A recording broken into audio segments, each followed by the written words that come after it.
welcome back. This is part 2 of the book advent challenge that my husband is doing for me. So the last video we went through books 1 through 6. I told you since it's 24 books, we're going to do them in groups of 6. So I have the next 6. Here we go. Let's just jump right into it. So I told y'all that my husband's favorite genre is sci-fi, right?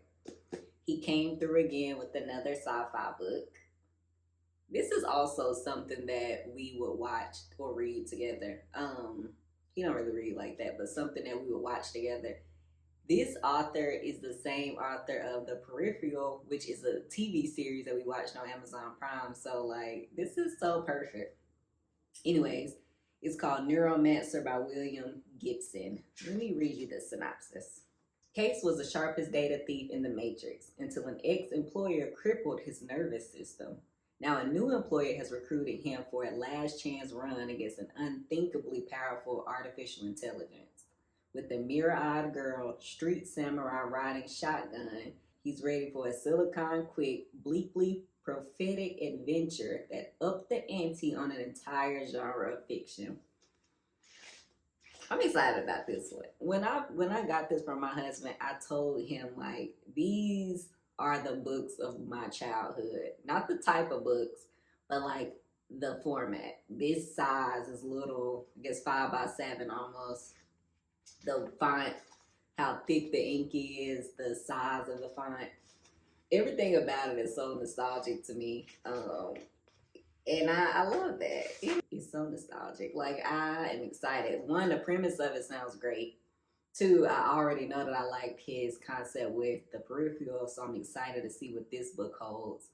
And like I said before, my husband is doing such a good job. Like, he really is. He's doing it. He's doing it. Let me see. Oh, wait. This book was released in 1986. Makes sense.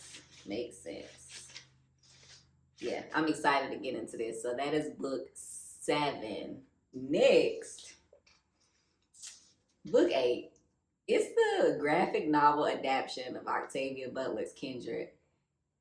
This one threw me for a loop. 1, I own Kindred, the ebook, on my Kindle. So I haven't started it, but I kept telling myself I'm going to read it. Haven't started it yet. And the second reason it threw me for a loop is because this year, the second book that I read was Octavia Butler's Parable of the Sower. So I was like, how perfect is this? And y'all, it's beautiful. It's downright gorgeous. Then, not to mention how beautiful the cover is, the dust jacket. Look at this. Look. Like, come on. This is so gorgeous. He's doing such a good job. Such a good job. Let me see. I know y'all probably don't need the synopsis, but I'm going to read it anyway. Home is a new house with a loving husband in 1970s California that is suddenly transformed into the frightening world of the antebellum South. Dana, a young black writer, can't explain how she is transported across time and space to a plantation in Maryland, but she does quickly understand why.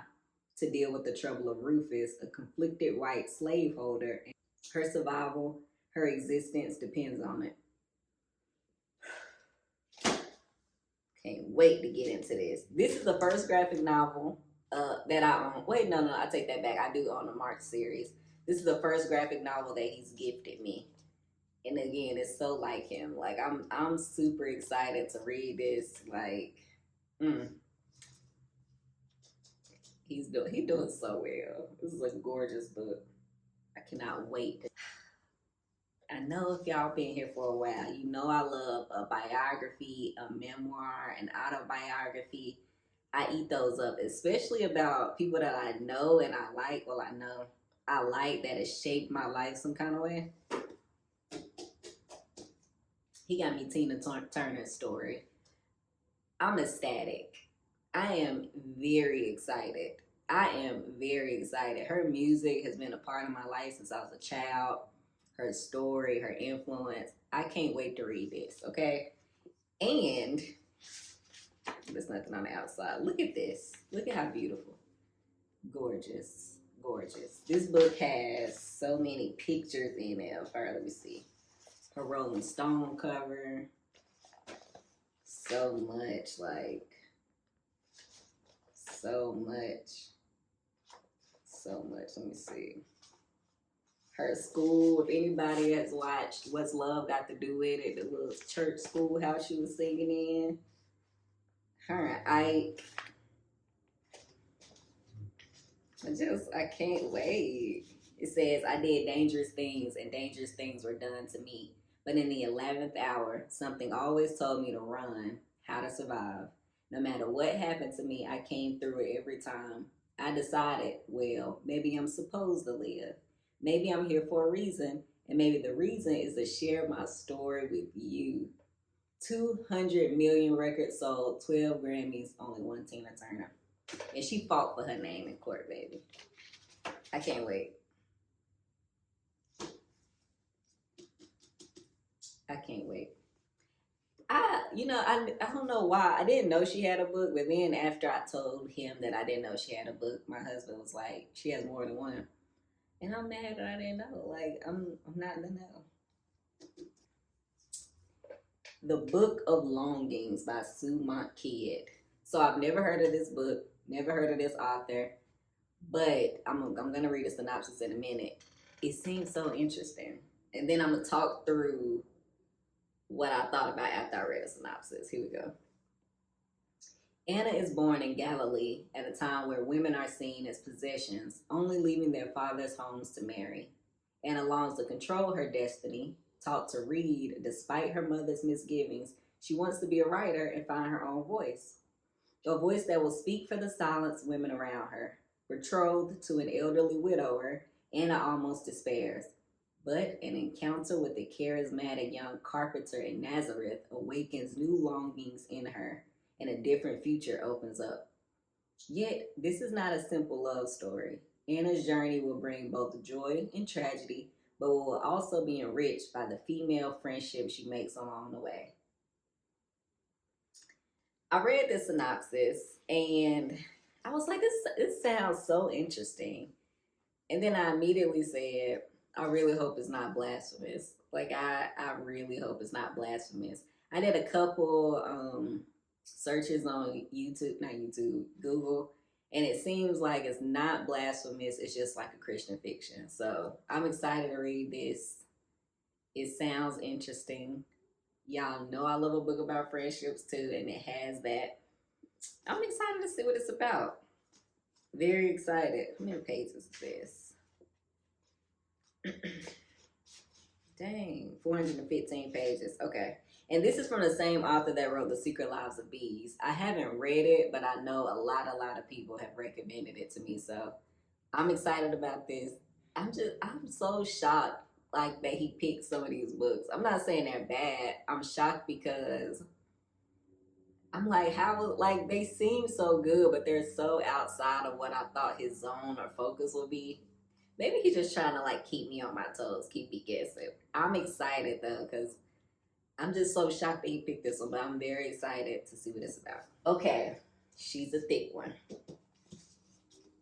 Our second Stephen King book of the challenge, it is Stephen King's Dreamcatcher. He trying to get me in my horror bag, and I'm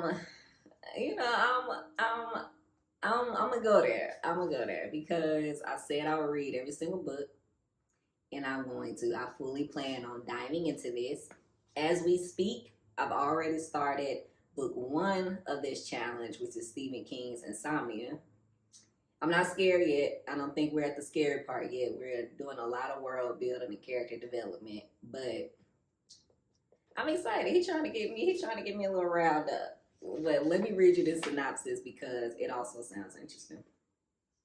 Once upon a time, in the haunted city of Derry, site of the classics It and Insomnia, 4 boys stood together and did a brave thing. Certainly a good thing, perhaps even a great thing. Something that changed them in ways they could never begin to understand.